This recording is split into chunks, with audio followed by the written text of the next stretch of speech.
जय महाराष्ट्र।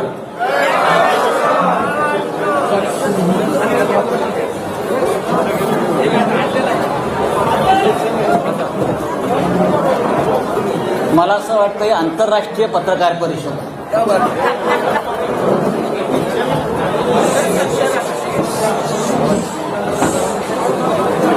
आपल्या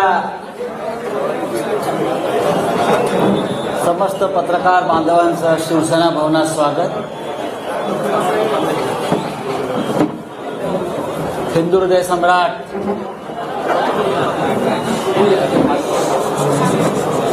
शिवसेना प्रमुख बाळासाहेब ठाकरे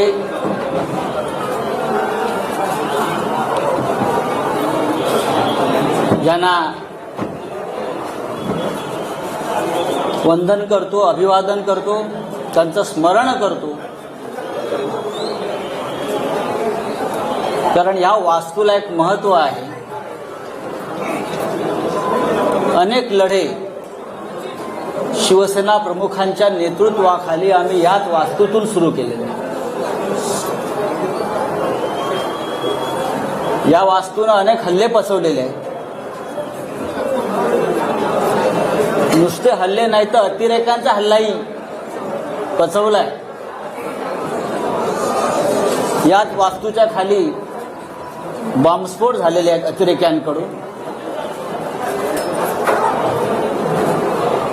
माझ्या सोबत शिवसेना प्रमुखांचे आमचे सगळ्यांचे सहकारी आहेत, ज्यांनी शिवसेना प्रमुखांबरोबर वर्षानुवर्ष काम केलं। असे सगळे दिवाकर रावते उपस्थित आहेत। खूप दिवसांनी अडसूळ आहेत आमचे विनायक राऊत, अनिल देसाई, आदेश बांदेकर, मुंबईच्या महापौर किशोरीताई पेडणेकर, अरविंद सावंत, मंत्री उदय सामंत, अनेक म्हणजे संपूर्ण शिवसेना इकडे उपस्थित आहे।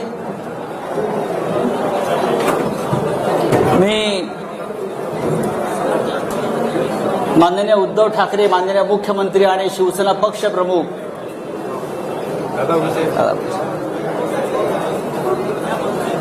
यांना सुद्धा इथूनच नमस्कार करतो। कारण ते वर्षा बंगल्यावरून आपली पत्रकार परिषद पाहतायत। त्यांचा आत्ताच फोन होता, माननीय शरद पवार साहेबांचाही फोन होता, महाविकास आघाडीतल्या प्रत्येक प्रमुख नेत्यांचा मला आत्ता एक 5-10 मिनिटांपूर्वी फोन होते। सकाळपासून त्यांचे फोन सुरू आहेत आणि सगळ्यांनी आजच्या पत्रकार परिषदेला आपल्याला आशीर्वाद दिलेला आहे। आणि मला एवढंच सांगितलं, आप आगे बढ़ो, पुढे वा, ही लढाईची सुरुवात तुम्ही करा। महाराष्ट्रावर, मराठी माणसावर सुरू आहे त्या आक्रमणाविरुद्ध कोणीतरी रणशिंग फुंकायला हवं होतं। ते आपण या ऐतिहासिक शिवसेना भवनाच्या वास्तूतून फुंकतोय। बाळासाहेबांनी आम्हाला एक मंत्र दिला आणि तो आयुष्यभराचा मंत्र आहे। ते नेहमी सांगायचे आम्हाला, तू काही पाप केलं नसशील, तुम्ही काही गुन्हा केला नसेल, तुझं मन साफ आहे तर कुणाच्या बापाला घाबरू नका। आणि आज उद्धव ठाकरे सुद्धा आपले पक्षप्रमुख याच पद्धतीनं ही शिवसेना पुढे घेऊन जात आहे। आजची पत्रकार परिषद घेण्याचं प्रयोजन यासाठीच आहे की आम्हाला संदेश द्यायचा आहे की महाराष्ट्र गांडूची अवलाद नाही।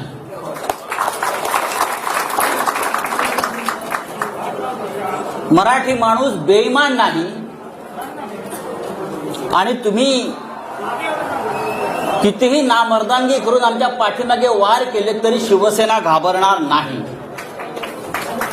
यासाठी हे पत्रकार परिषदेचं आयोजन आहे।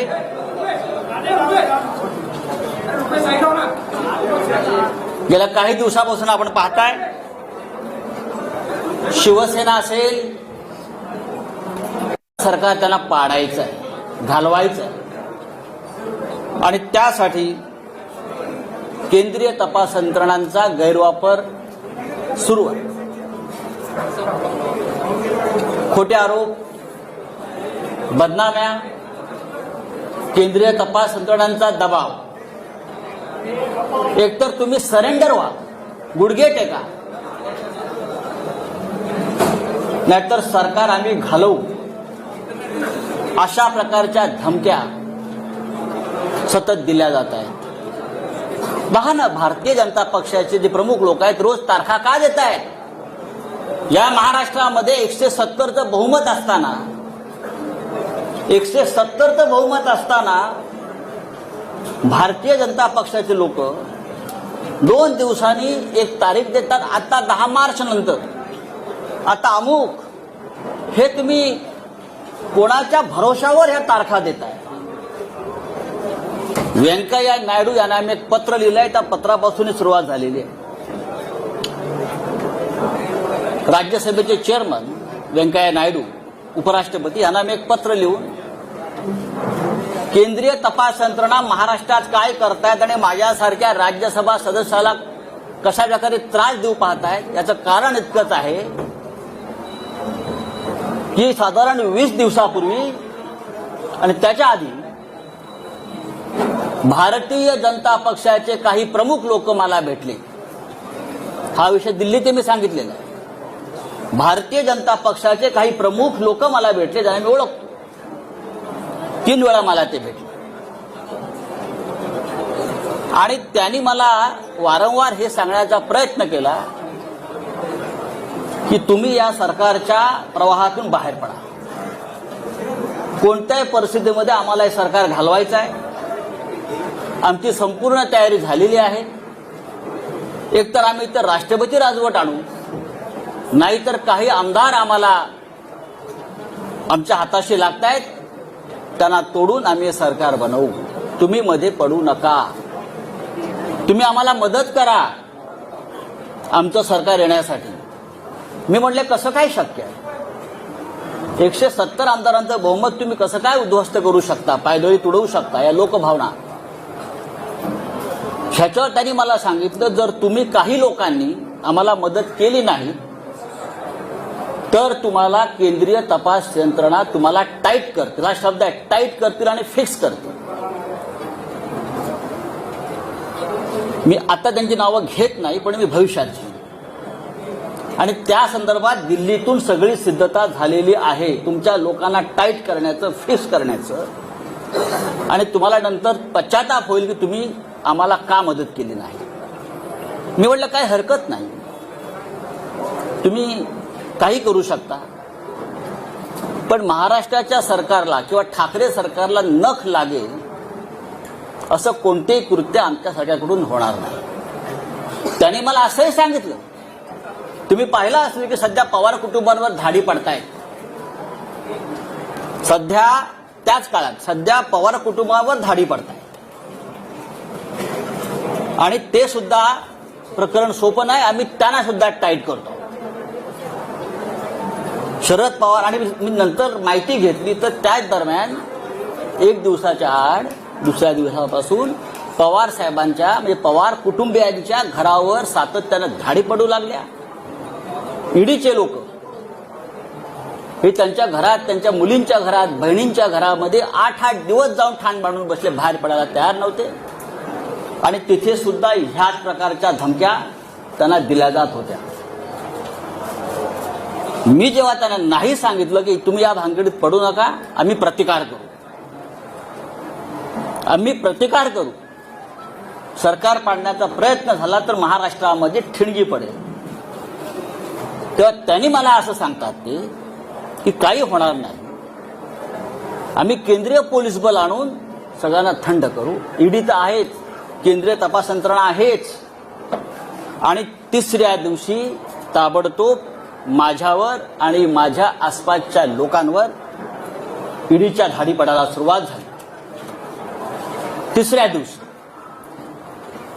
अत्यंत वाईट पद्धतीने पहाटे 4 वाजता, पहाटे 3 वाजता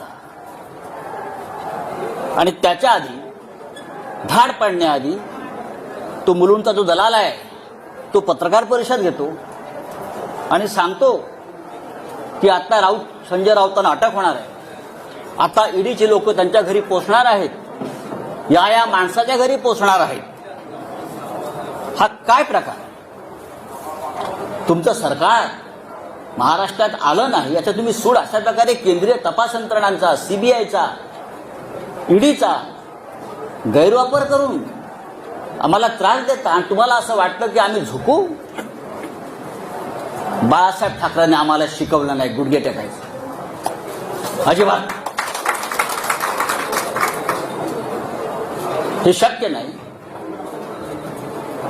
तुम्ही काही करा, हे सरकार पडणार नाही. मी वारंवार त्यांना सांगत राहिलो आणि जेव्हा जेव्हा मी त्यांना सांगत आलो त्या दिवशी माझ्या नातेवाईकांच्या, माझ्या मित्रांच्या घरावर रेड पडत गेल्या. म्हणजे मला फ्रेम करण्यासाठी त्यांनी माझ्या आजूबाजूच्या लोकांना फ्रेम करण्याचा प्रयत्न केला. खोटी प्रकरण आहेत सगळी. जे जे आरोप माझ्यावर झालेले आहेत त्यातलं एकही प्रकरण खरं नाही. कोणत्याही प्रकरणात, कोणत्याही धंद्यात अशा प्रकारच्या, मुळात मराठी माणसाला धंदा करू नये असं यांना वाटतं म्हणून ते आपल्याला टाईट करतात. माझी मुलं असतील, माझे नातेवाईक असतील, माझा मित्र परिवार असेल, प्रत्येकाला बदनाम करायचं, खोट्या नावाने फोन करायचं. आत्ता तुमच्याकडे ईडी पोहोचत आहे, मुलांना फोन करायचा, उद्या सकाळी 4 वाजता ईडी आणि सीबीआय तुमच्या घरी येत आहे, उद्या सकाळी तुमच्या वडिलांना अटक करून घेऊन जातील. इतकं निर्घृण पद्धतीनं राजकारण या महाराष्ट्रामध्ये कधी झालं नव्हतं. हे भारतीय जनता पक्षानं नालायकपणा सुरू केला या महाराष्ट्रामध्ये. गेल्या काही वर्षापासून आपण पाहत्या, वर्षभरापासून शिवसेना आणि उद्धव ठाकरे यांच्यावरती हल्ले सुरू आहेत. खोटे काय? एक एक प्रकरण मी तुम्हाला आता सांगतो सत्य काय. आतापर्यंत शिवसेनेकडून आपण कधी उत्तर दिलं नव्हतं.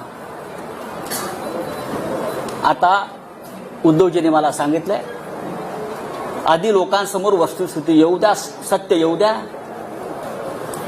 आणि मग आपण बघू काय करायचं. खरं म्हणजे ही आजची पत्रकार परिषद ही ईडीच्या कार्यालयासमोर घेण्याची आमची योजना होती.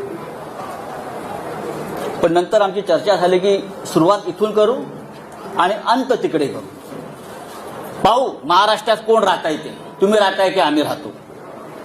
हा महाराष्ट्र आमच्या बापाचा आहे. हे बाहेरचे लोक येऊन आमच्यावरती दादागिरी करणार, आमच्या घरात घुसणार, आमच्या बायका मुलींकडे बघणार, हा, आणि भाजपवाले टाळ्या वाजवणार. हा निर्लज्जपणाचा कळस आहे. छत्रपती शिवाजी महाराजांच्या राज्यामध्ये, बाळासाहेब ठाकरेंच्या राज्यामध्ये कधी असं घडलं नव्हतं. या राज्यात अनेकांनी राज्य केलेलं आहे, पण ह्या पद्धतीनं कधी राजकारण केलं नव्हतं. उद्धव ठाकरे आणि परिवाराचे रोज काहीतरी एक प्रकरण काढत असतात. काय तथ्य आहे त्यात? आतापर्यंत कोणी त्यांच्याकडनं सांगायला आलं नाही समोर. पण मी तुम्हाला सांगतो, तो जो कोण बोलतोय ना, दलाल, ज्याला मराठीमध्ये आपल्या भडवा म्हणतात, बरोबर ना, शुद्ध भाषेत आपल्या मराठीत भडवा म्हणतात, भडवा. हा, त्याने असं म्हटलं की ठाकरे कुटुंबियांनी कोरलाई गावात, अलिबाग जवळच्या 19 बंगले बांधून ठेवलेत म्हणे. काय? 19 बंगले. ही बेनामी प्रॉपर्टी आहे. 19 बंगले. माझं आव्हान आहे त्या माणसाला, माझं त्या दलालाला आव्हान आहे, आणि आपल्या सगळ्यांना मी सांगतो, कधी सांगा, आपण 4 बसेस करू आणि आपण त्या 19 बंगल्यामध्ये पिकनिकला जाऊ. आपण त्या बंगल्यात एक पिकनिक काढू सगळ्या पत्रकारांची. जर तुम्हाला ते बंगले तिकडे दिसले तर मी राजकारण सोडीन, आणि जर दिसले नाही तर त्या दलालाला जोड्याने मारेन. अख्खी शिवसेना जोड्याने मारेन. म्हणजे दिशाभूल करायची, खोटेपणाचा कळस करायचा, भंपकपणा करायचा. कुठे आहेत बंगले? 19 बंगले, 19 बंगले, रोज टीव्हीला चालू 19 बंगले, 19 बंगले. चला दाखवूया, जाऊ आपण तिथे एक पार्टी करू, बंगल्यात बसून देतो चाव्या तुम्हाला. मी उद्योजकाला विचारलं, आम्हाला दाखवा बंगले तुमचे. पण लोकांच्या मनामध्ये भ्रम निर्माण करायचा, खोटेपणा, भंपकपणा, मराठी माणसाचा द्वेष, महाराष्ट्राविषयी असूया. हाच किरीट सोमय्या ज्याने काही वर्षापूर्वी हायकोर्टामध्ये एक पिटिशन केलं होतं, आठवत असेल तुम्हाला. शिशिर शिंदे असतील, त्यांना माहिती आहे.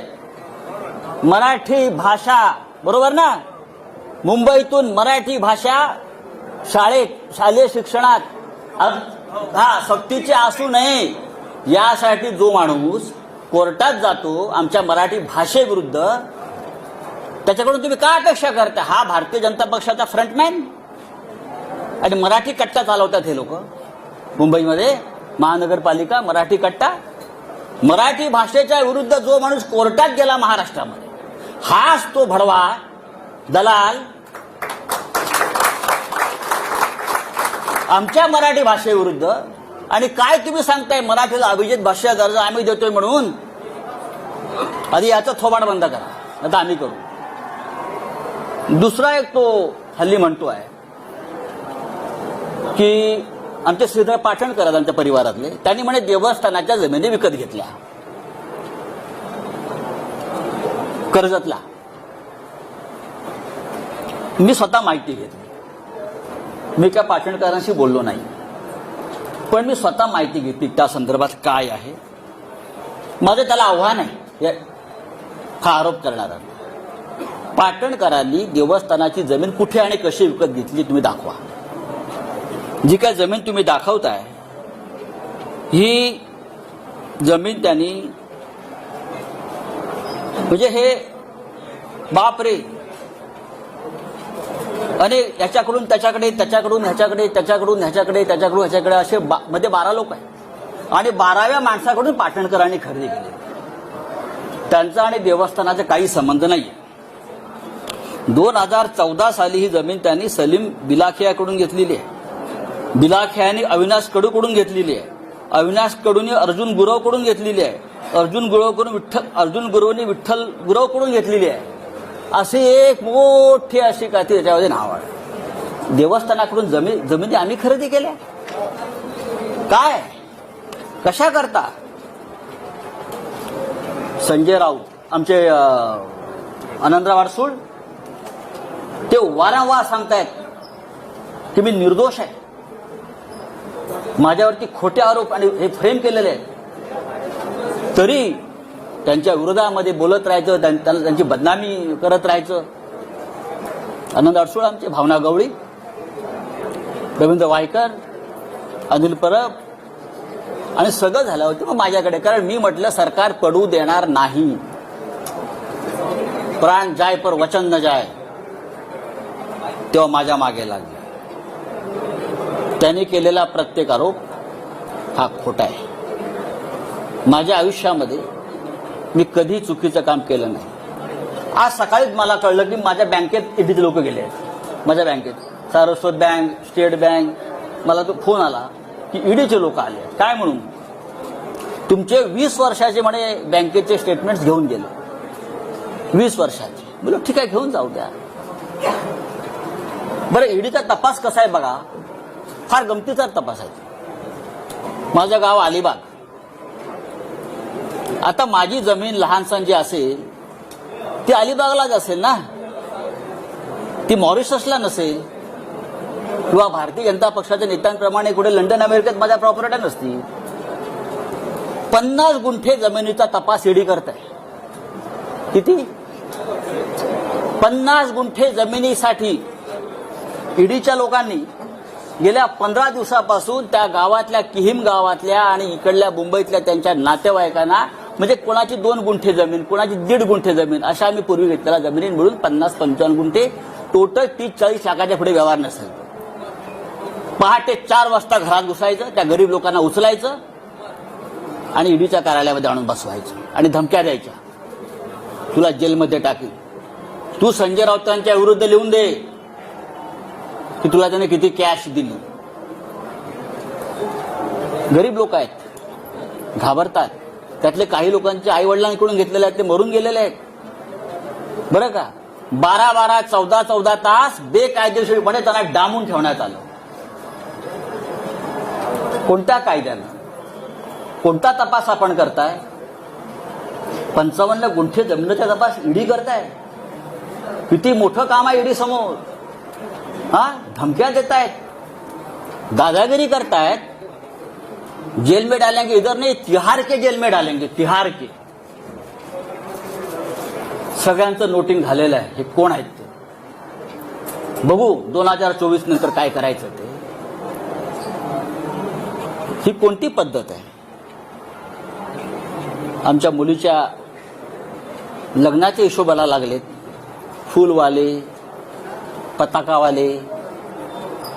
आश्चर्य वाटेल, मेहंदीवाल्याकडे पण गेले.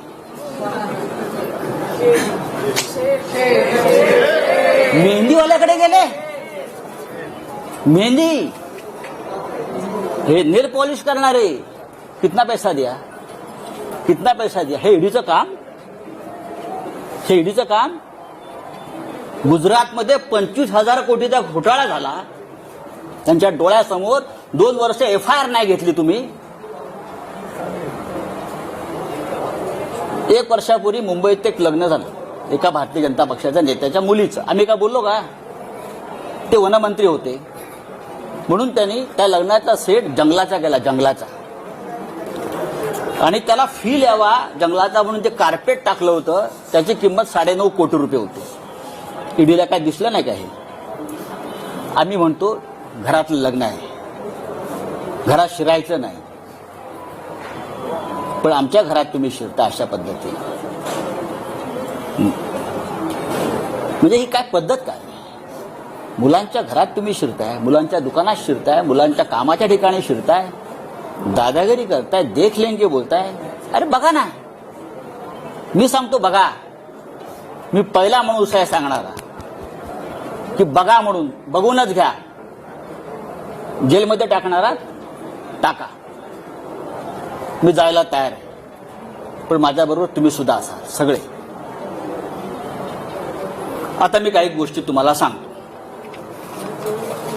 हळूहळू त्या सांगायला हव्यात.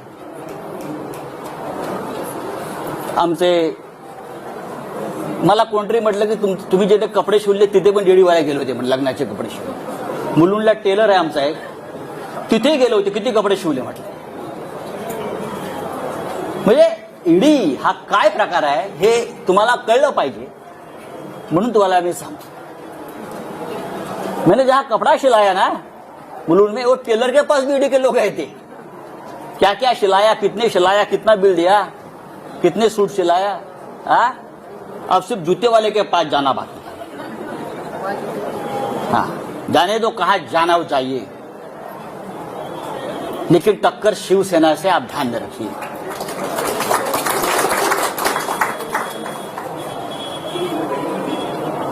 एक दूध वाला है हरियाणा में. हरियाणा में एक दूध वाला है, मिल्क मैन, एस नरवर. मैं पूछना चाहता हूं ईडी से, क्या आप ये नरवर को पहचानते हो? सिर्फ 5 साल में एक दूध वाला 7,000 करोड़ का मालिक कैसे बन गया? किसका पैसा है?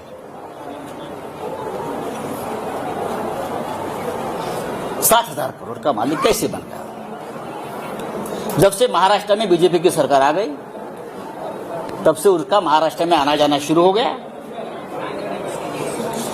बीजेपी के नेता मुख्यमंत्री के घर में उनका तो खुला आना जाना रहता था. उसके बाद उसकी प्रॉपर्टी बढ़ने गई. किसका पैसा उसके पास है? किसने किया मनी लॉन्ड्रिंग? मैं ये मनी लॉन्ड्रिंग की जो केसेस है नरवर की और सब की, आप बीजेपी के नेताओं की यहां की जल्दी में दे रहा हूं, जल्दी दे रहा हूं. 7,000 करोड़ में से 3,500 करोड़ ये महाराष्ट्र से गए हैं।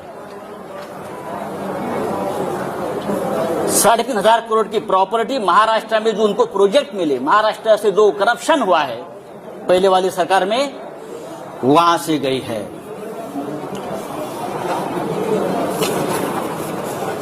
महाराष्ट्र में सबसे बड़ा घोटाला जो है फडणवीस सरकार के काल में बहुत हो गए, लेकिन सबसे बड़ा घोटाला हुआ है महा आईटी में। 25,000 करोड़ का घोटाला है। 25,000। कौन है अमोल काळे? कहां छुपाया उसको बताइए। Who is Amol Kale? Who is Vijay Dhawangale? सबके अकाउंट्स, सबके लिंक्स, सबके मनी ट्रांजैक्शंस, सबके जिसके साथ जुड़े हैं, बिना टेंडर किसको कॉन्ट्रैक्ट मिले हैं, पैसा कहां कहां गया है। 2 दिन में जाएगा ईओडब्ल्यू के पास, फिर जाएगा ईडी के पास।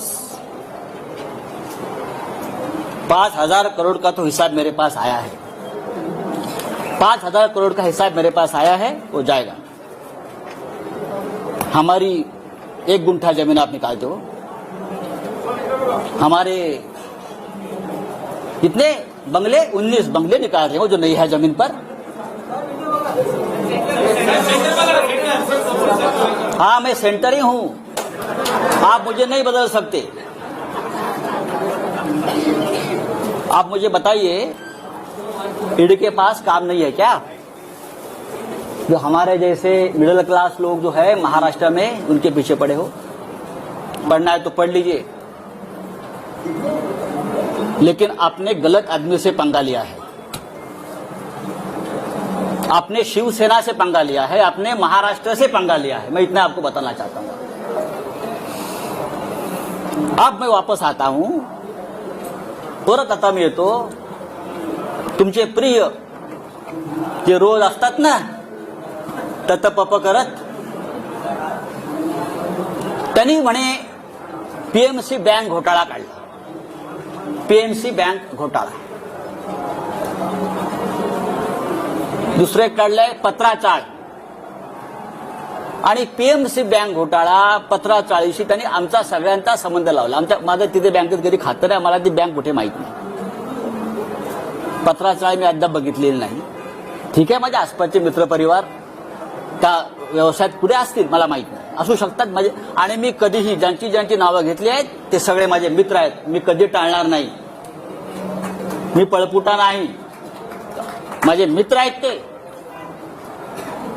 आणि माझे मित्र आहेत म्हणून त्यांना फ्रेम केलेलं आहे, पण मला माहिती आहे, मला त्रास देण्यासाठी।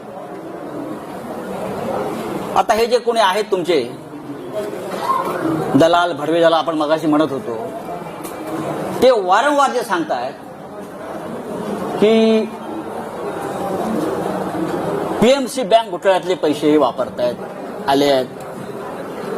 राकेश वाधवान, मला वाटतं नाव त्यांचं, राकेश वाधवान हे पीएमसी बँक घोटाळ्यातला एक असा आरोपी आहे। तो बिल्डर आहे मोठा, तो होता। बरंच काय काय सांगतात, आमचे सगळ्यांशी त्याचे संबंध आहेत आणि पीएमसी बँक घोटाळ्यातले पैसे आम्ही वापरतो आहोत। आता फार एक महत्वाची गोष्ट मी तुम्हाला सांगतो।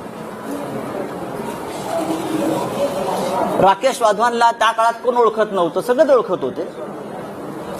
राकेश वाधवानच्या खात्यातून बीजेपीच्या अकाउंटला 20 कोटी रुपये गेलेले आहेत पक्षनिधी म्हणून।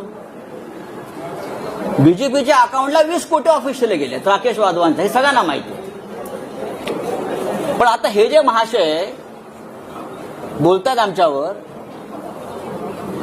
कि राकेश वाधवान, पीएमसी बैंक घोटाला, भ्रष्टाचार, ईडी वाले सुनो, अगर ईडी वाले कहा सुनते होगे आज मेरी बात उनको सुननी पड़ेगी आज। ईडी और सीबीआई, ईओडब्ल्यू, प्रधानमंत्री और गृह मंत्री आज मेरा ये जो स्पीच है वहां बैठकर सुन रहे हैं, मुझे मालूम है। ये जो है अभी किरीट सोमैया ना, क्या उसका नाम, हाँ, वो बोलता है कि राकेश वाधवान एक भयंकर माणूस है, उसने भ्रष्टाचार किया है, पीएमसी बैंक घोटाला किया है, लोगों का पैसा डुबाया है। अब मैं पूछना चाहता हूं भाई, ये निकॉन इंफ्रा कंस्ट्रक्शन कंपनी किसकी है? निकॉन इंफ्रा कंस्ट्रक्शन कंपनी किसकी है? ये कंपनी किरीट सोमैया की है, उसका फैमिली की है, नील किरीट सोमैया की है, और वो राकेश वाधवान का पार्टनर है।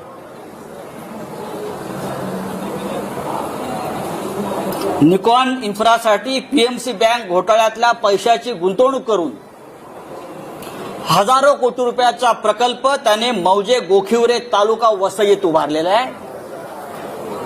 हे मी पुराव्यासह सांगतोय।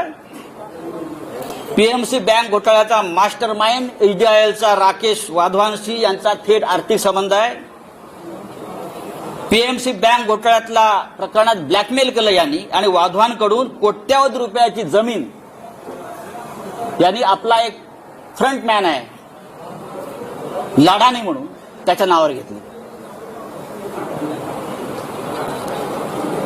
आणि प्लस कॅश पण घेतली यांनी। ही कॅश 80 ते 100 कोटीच्या घरात पीएमसी बँक घोटाळ्यात ब्लॅकमेल करून आणि जमीन घेतली आपल्या फ्रंटमॅन लाडानी, त्याचं नाव सांगतो मी तुम्हाला पूर्ण। लाडानीच्या नावावर त्यांनी ती घेतलेली आहे जमीन पूर्ण वसई, आणि गोखिवरे वसई येथे ही 400 कोटी रुपयाची जमीन फक्त 4.5 कोटी रुपयाला घेतली।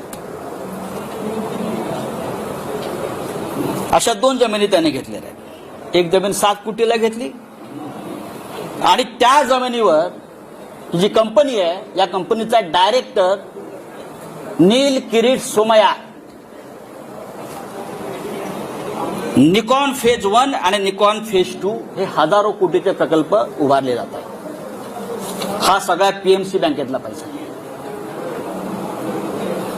एन्व्हायरमेंट क्लिअरन्स नाही, एन्व्हायरमेंट क्लिअरन्स नाही, अनेक नियमांचं पायमल्ली केलेली आहे। राष्ट्रीय हरित लवादानं जर आता ऍक्शन घेतली तर त्याला 200 कोटी रुपयाचा दंड होईल। माझं आदित्य ठाकरे पर्यावरण मंत्री यांना आवाहन आहे, ताबडतोब यात लक्ष घाला आणि या प्रोजेक्टच्या संपूर्ण परवाने रद्द करावी आणि ईओडब्ल्यूनं पीएमसी बँक घोटाळ्यामध्ये किरीट आणि नील सोमैयाला ताबडतोब अटक करा। पीएमसी बँक घोटाळ्याच्या आधी किरीट सोमैयाच्या अनेक जवळच्या लोकांनी बँकेतून पैसे काढून घेतले।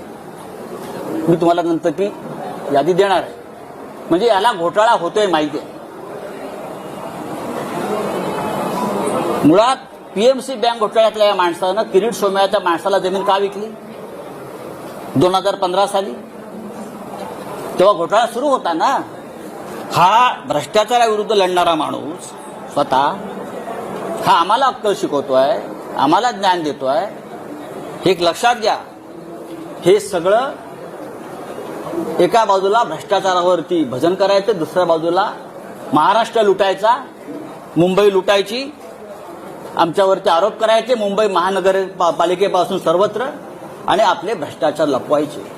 हा किरीट सोमैया हा भारतीय जनता पक्षाचा सध्या मुंबईतला चेहरा आहे, लक्षात घ्या।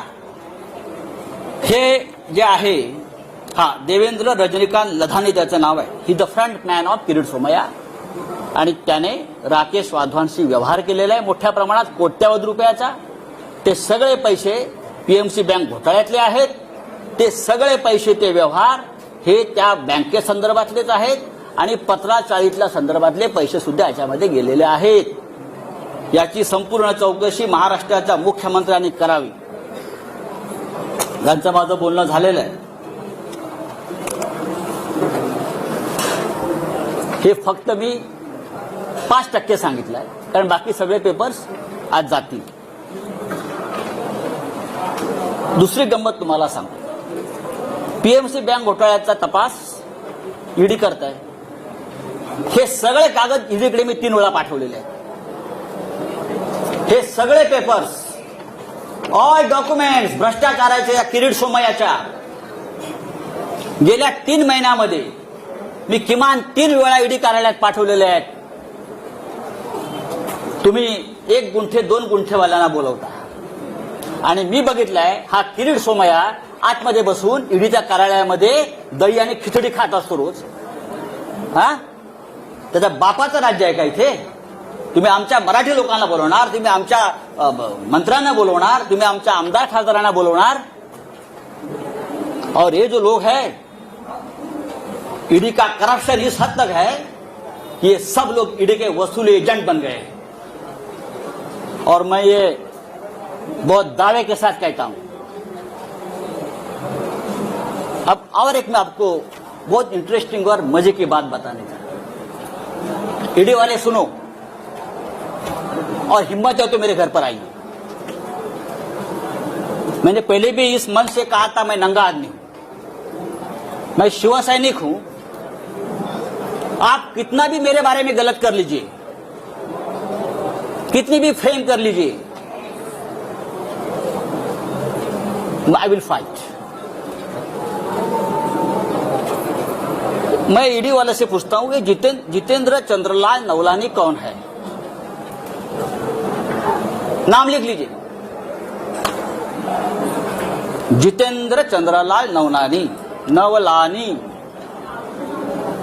ये नाम सुनकर मुंबई और दिल्ली के ईडी ऑफिस का सांस बंद हो गया होगा.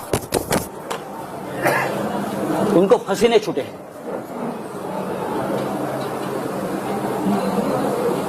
चार महीने से मुंबई के जो बिल्डर्स है बड़े बड़े, उनसे वसूली चल रही है ईडी के नाम पर. मुंबई के 70 बिल्डर, प्रतिष्ठित बिल्डर,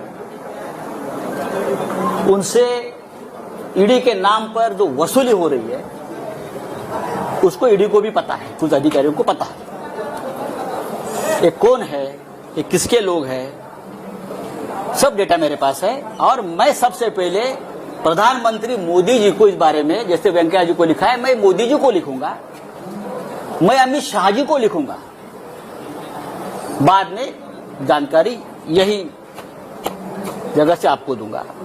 जितेंद्र नवलानी, फरीद शमा, रोमी और फिरोज शमा, ये 4 किसके एजेंट हैं?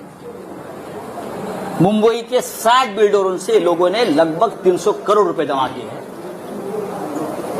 कहां हो गया उसका मनी लॉन्ड्रिंग, मैं आपको बता दूंगा जल्दी. उसमें कितने ईडी के अफसर शामिल हैं, कहां बैठते हैं, कहां खाते हैं, कहां पीते हैं और क्या अय्याशी करते हैं, ये मैं देश को बताऊंगा. चाहे आप मुझे गोली मारो, आप मुझे जेल में डालो, आप कुछ भी करें, मैं आपसे डरने वाला नहीं हूं. आप करिए, आपको जो करना है करिए. अभी जो बात मैंने आपसे कही है, कि आप बात समझ लीजिए, महाराष्ट्र को बदनाम करना की एक बहुत बड़ा साजिश है.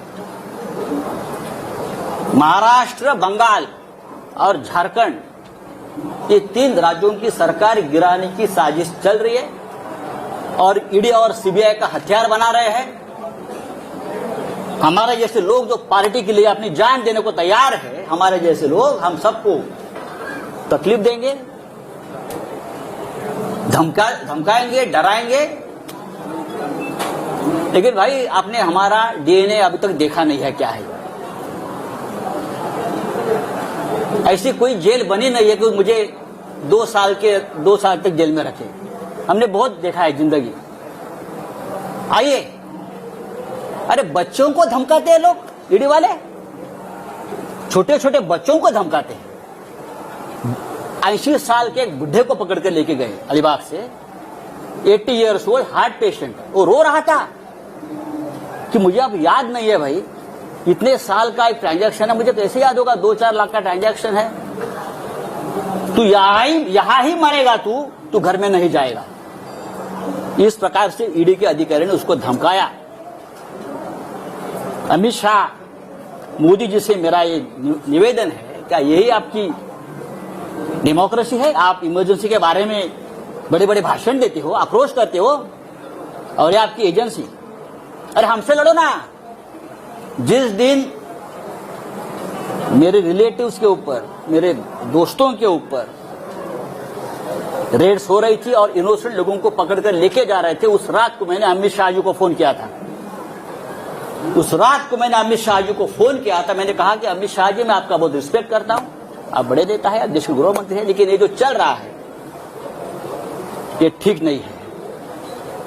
अगर आपकी मुझसे दुश्मनी है तो आप मुझे अरेस्ट करिए, मैं तैयार हूं।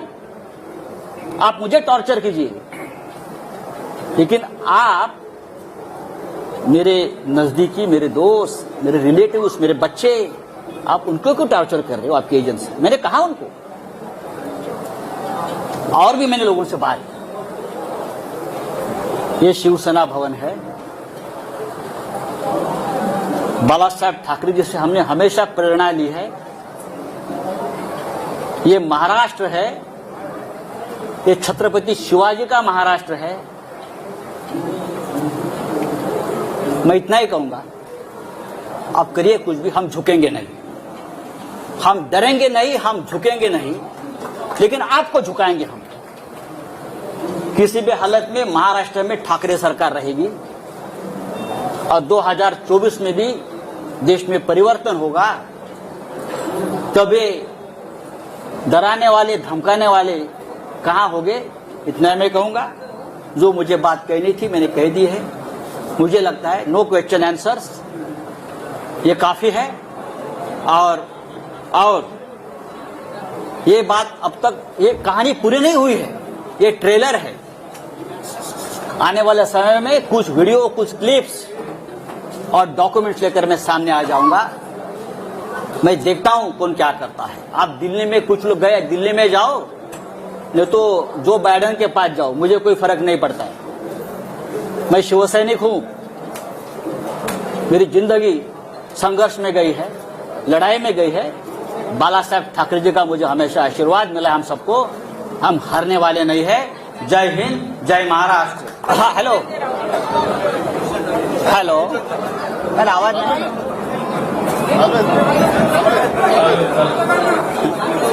देवेंद्र फडणवीस जी का और एक फ्रंटमैन है जिसका नाम मोहित कंबोज।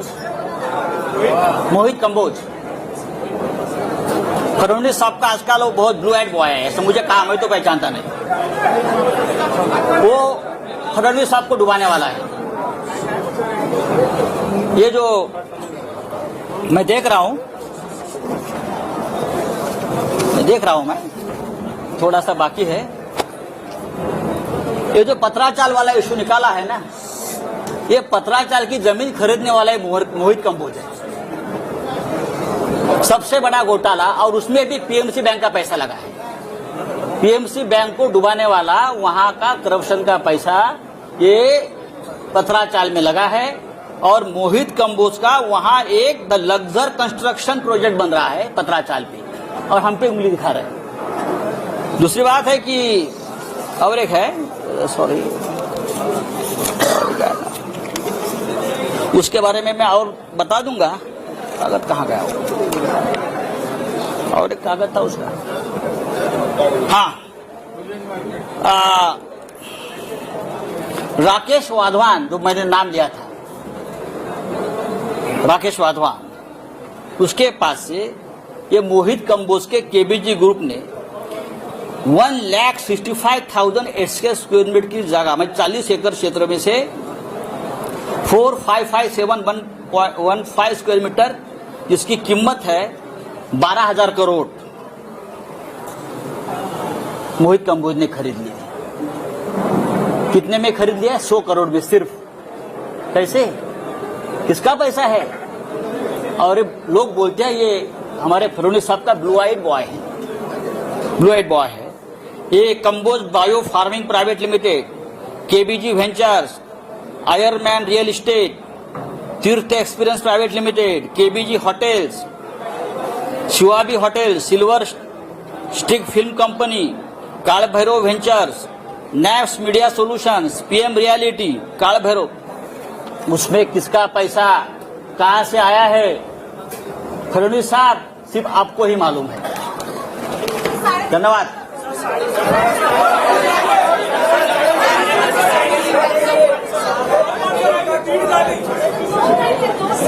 उद्यापासून तुम्हाला कळेल, जैसे जैसे कोई आधा है, कोई पाव है, कोई चाराने वाला है, जैसे जैसे अंदर जाएंगे वैसे वैसे आपको पता चलेगा